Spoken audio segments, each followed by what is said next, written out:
They say he is a myth, a product of TikTok, a soldier playing dress-up in a revolutionary costume. But what if the myth is the system he's fighting? This is not a fairy tale. This is Burkina Faso.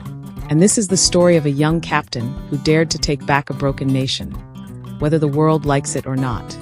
Captain Ibrahim Traoré was just 34 years old when he took power in Burkina Faso in September 2022. The country was in deep crisis.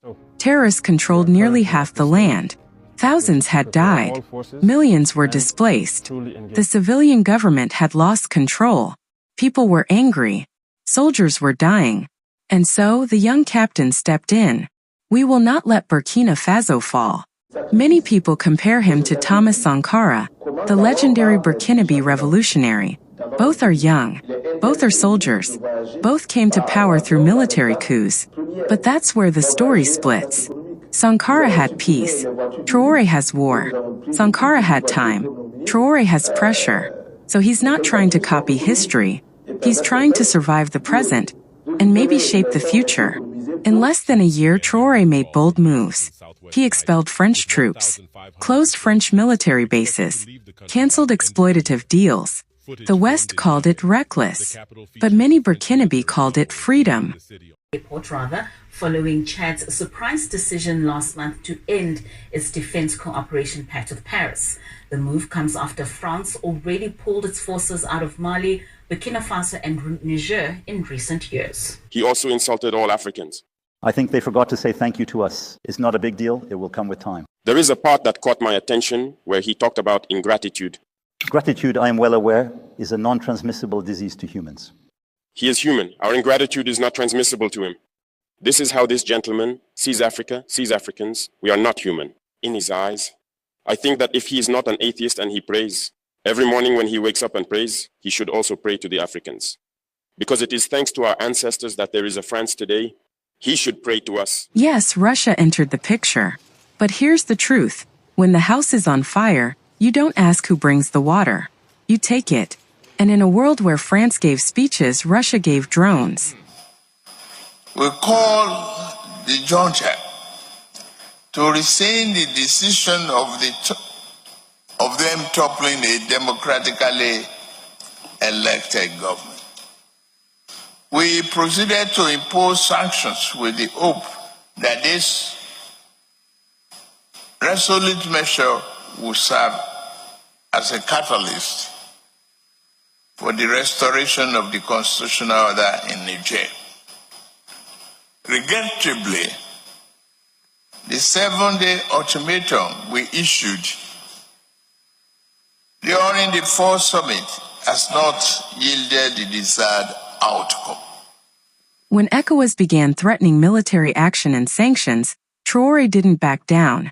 He joined Mali and Niger to form the Alliance of Sahel States. 3 young leaders. One mission: stop foreign control, defend African soil.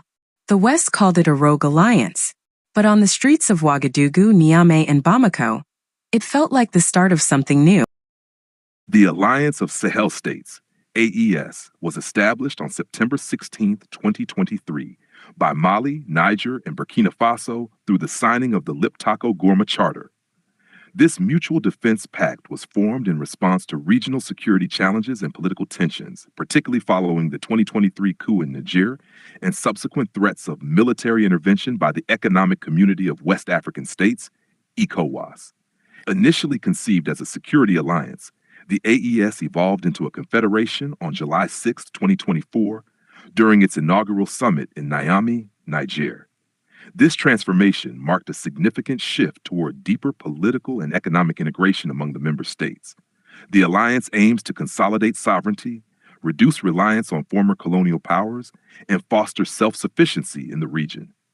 The formation of the AES also signified the member countries' departure from ECOWAS, which they formally announced on January 28, 2024. This move was driven by dissatisfaction with ECOWAS's response to the coups and perceived external influences within the bloc.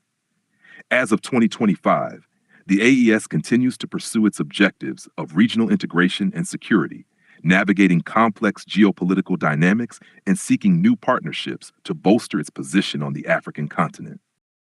Let's be honest, the road is hard. Attacks still happen. Schools are closed. Hunger remains.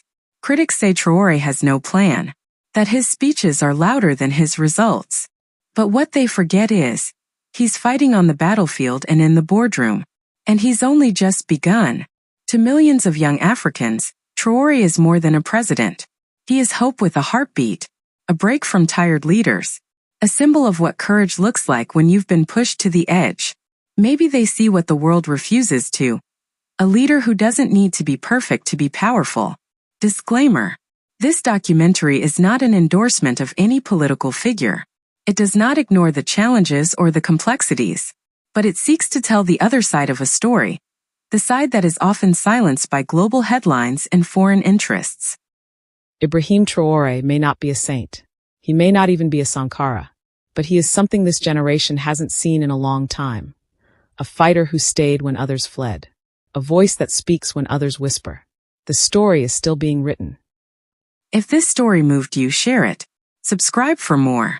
And keep asking questions the world tries to silence. Africa's future depends on it.